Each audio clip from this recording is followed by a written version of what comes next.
safety. This cannot be a secure and independent country. Sheikh Hasina ने बांग्लादेश के प्रधानमंत्री के पद से इस्तीफा दे दिया है और देश छोड़कर भाग गई है। Student protests in Bangladesh have turned violent. Tuesday, Islam and other student leaders were scheduled to meet with Army Chief General Waqar Zaman, who has announced the formation of an interim government.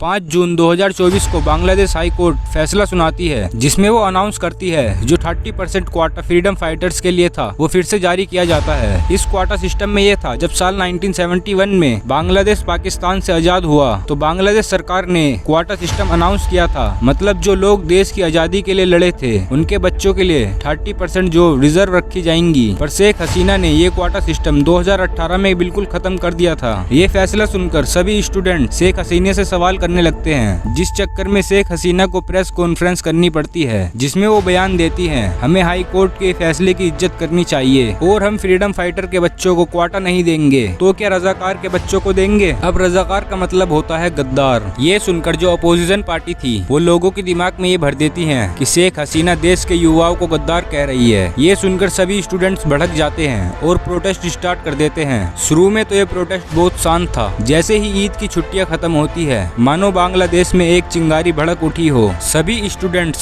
सड़कों पर उतर जाते हैं और तोड़फोड़ मचाने लगते हैं, पुलिस पर हमला करने लगते हैं। ये सब देखकर शेख हसीना कर्फ्यू का ऐलान कर देती है। कर्फ्यू के 2-3 दिन बाद शेख हसीना एक स्टेटमेंट देती है जिसमें वो कहती है कि हम ये क्वाटा सिस्टम को खत्म कर देंगे। पहले तो लोगों का मकसद था क्वाटा सिस्टम को खत्म करना, पर देखते ही देखते लोग नारे लगाने लगते हैं, टेक डाउन शेख हसीना, मतलब शेख हसीना की सरकार को गिराओ। यहाँ तक तो ये प्रोटेस्ट स्टूडेंट कर रहे थे, पर अब इस प्रोटेस्ट में पूरा देश उतर जाता है क्योंकि अपोजिशन पार्टी शेख हसीना पे और भी बड़े बड़े एलिगेशन लगाने लगती है। अब यहाँ पर ये सवाल आता है, 2018 से पहले भी तो बांग्लादेश में क्वाटा सिस्टम था, तब लोगों को इससे इतनी परेशानी नहीं हुई, पर अब एकदम से ऐसा क्या हो गया जो लोग भड़क उठे। इसके पीछे का कारण है बेरोजगारी। अनुमानों के हिसाब से बांग्लादेश में 18 मिलियन से ज्यादा युवा बेरोजगार बैठे हैं और अगर ये सिस्टम लागू हो जाता है तो बेरोजगार की संख्या और बढ़ जाएगी क्योंकि 30% जॉब तो फ्रीडम फाइटर्स के बच्चों को दे दी जाएगी और बाकी बची 70% जॉब में लोगों की जॉब लगने के चांस और भी ज्यादा कम हो जाएंगे। पर पिछले सोमवार को शेख हसीना ने इस्तीफा दे दिया।